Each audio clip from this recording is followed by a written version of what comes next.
Hi, this is ZTE Blade A72s and I'll show you how to turn on Always On Display option on this device.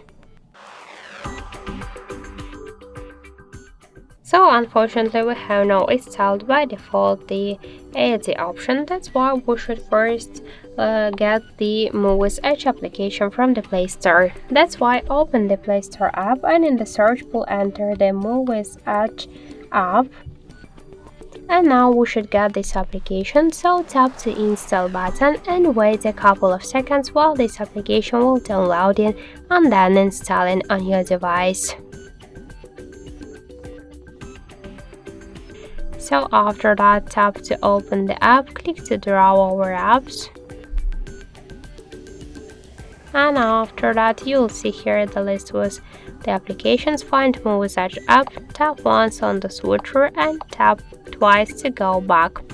Switch Edge lights to AOD and now let's select one from these available tabs. Just tap to apply and now let's lock the device. So we could see that we just successfully activated the Always On Display option on our ZTE Blade phone. So that's it, thank you for watching, and if you find this video helpful, leave thumbs up and subscribe our channel.